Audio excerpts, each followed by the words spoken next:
10 సంవత్సరాల పాటు ఏ దళితుడు మీ అన్నగలవడించాడు? 10 సంవత్సరాల పాటు ఏ దళితుతో నువ్వు కలిసి ఉన్నావు? ఎవరికి మీరు సాయం చేసారు? ఎవరితో కలిసిన ఫోటో దిగిన మీరు? ఇవాళ ఓడిపోయినావని సామాజిక తెలంగాణ గురించి మాట్లాడుతూ ఉన్నారు.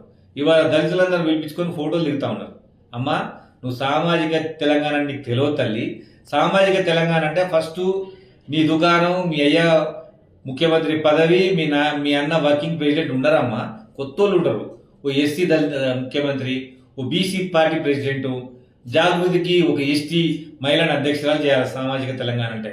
ఇది తెలుసా తెలియకనా నీకు? చదువుకున్నావు నువ్వు? అసలు నువ్వు చదువుకున్నట్టు అనిపిస్తలేదు. తెలంగాణలో సోషల్ జస్టిస్ గురించి, తెలంగాణలో పరిస్థితుల గురించి నీకు తెలియనట్టు అంది. కేవలం మీకు అధికారం గురించే తెలుసు. మీకు అధికారం వచ్చినప్పుడు డబ్బులు సంపాదించడం ఎలా, కులాన్ని పైకి తీసుకురావడం ఎట్లా, మీ వాళ్ళకు, నీకు సంబంధించిన వాళ్ళకు, మీ అన్నకు సంబంధించిన వాళ్ళకు, మీకు సంబంధించిన పదవులు వేయడం ఎట్లా, అది తెలుసు తప్ప సామాజిక తెలంగాణ గురించి నీకు తెలియదు.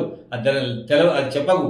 నువ్వు కనుక సామాజిక తెలంగాణ తిప్పుకుంటా పోతే ఆ సామాజిక తెలంగాణ తెలుసుకున్న ఈ 4 కులాలోళ్ళు నిన్ను, మీ అయ్యని, మీ రాజకీయాన్ని మొత్తం పొందబెడతారమ్మా. దయచేసి ఈ సామాజిక తెలంగాణ అనే పదాన్ని నువ్వు అనకమ్మా. నువ్వు అనేది కాదు అది. అది మాట్లాడితే ఇట్లాడితే ఆ విశాఖం మహారాజు ఎవరో మాట్లాడాలా. నువ్వు మాట్లాడడానికి అర్హత లేదు.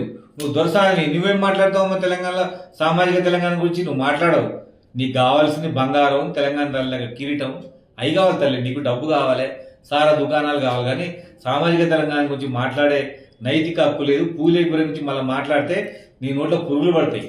దయచేసి ఇట్లాంటి బంద్ చేసి, నీ మీద ఎవ్వరు దుష్ప్రచారం చేయరు. మీ అన్నయ్య చేస్తాడమ్మా, మీ పార్టీ చేస్తుంది.